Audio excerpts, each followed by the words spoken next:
Hi guys, so today I'm going to talk about something a little bit different, and that is, as you can see from the title, not using Goodreads for a year. Now, for about 5 years or so now, I have been an active user of Goodreads. I have sworn by it. Goodreads was a way where I could track the books that I read, what ratings I'd given them, what books I had read that year, how many books, all that sort of fun information. And then at the end of the year, I could look back and say, wow, I read 200 books that year, or 150 books this year, or whatever. Now in 2016 I found that my normal 200 books a year was slowly dwindling down to around 100 books a year, 150 if I was lucky.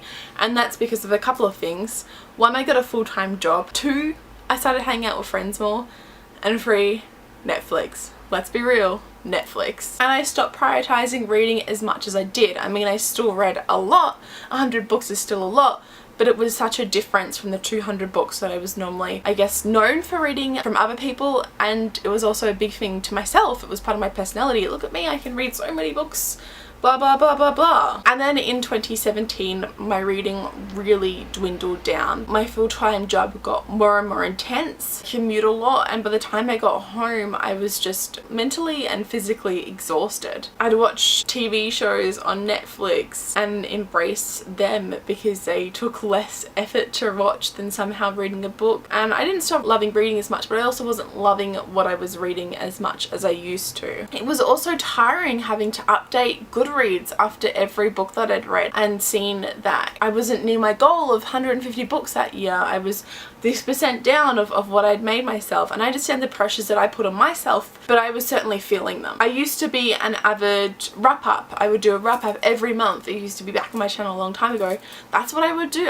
I'd do a wrap-up, and I stopped doing them because I don't know if anyone wants to watch the 5 books I read that month, and I wasn't passionate about doing those anymore because it made me feel like shit looking back at the 20 books that I read those months, like a couple of years ago. Goodreads became tiring to me and a chore to update what book I had read that month and what I, read it. I found that I would have to update it straight away or else I would forget. And in 2017 I kind of stopped using it. It wasn't on purpose, but I just kind of forgot, and then like a couple of weeks went by and I'd already read a few books and I couldn't remember what they were, and yeah, it just kind of stopped, and then I stopped and I just didn't update it. Then months went past and I kind of wondered maybe I should start up again, but it'd been so long and I don't know what books I even shows I'm reading anymore. My challenge would be a lie because I don't know how many of books I've read since the point I stopped to now, and it was too much, so I left it, and now I regret it. I think I went into Goodreads really healthy and I left Goodreads really unhealthy. It was stressful becoming reading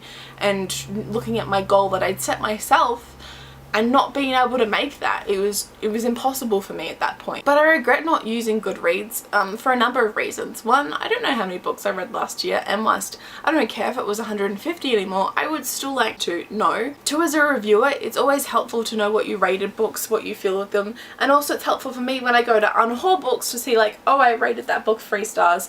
A 3-star book for me is generally a book that I'm not going to keep, so I'll get rid of that. And I can't do that anymore because I don't have those ratings. It makes me really sad that I can't look back and see what I rated a book, and it also makes it hard as a booktuber too to film videos and not know what you thought of a certain book at that time. Book reviews, I found it really helpful to know what I'd rated a book, and then once I saw the rating I generally remembered what I thought about it. And now it's the start of the new year and I normally would do my Back of the Book Reviewers annual book awards, which I still do plan to do. It's going to be very late this year, but it's a lot harder because guess what? I don't know what I rated every book that I read this year. I don't even know what books I read this year. I have to look back at my shelf and go like, did I read you this year?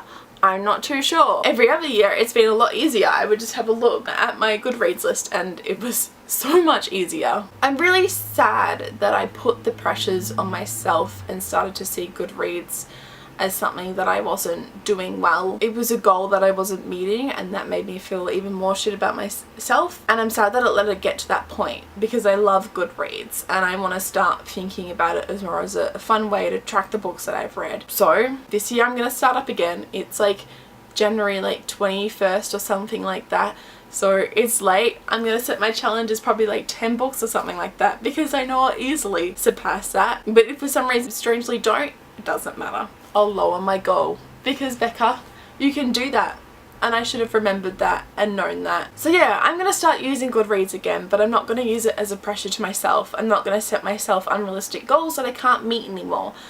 I'm going to use it a way to track the books that I've read, to see what I've reviewed them, to make it easier for booktubing and also for me in general. I accidentally stopped using Goodreads last year and I regret it.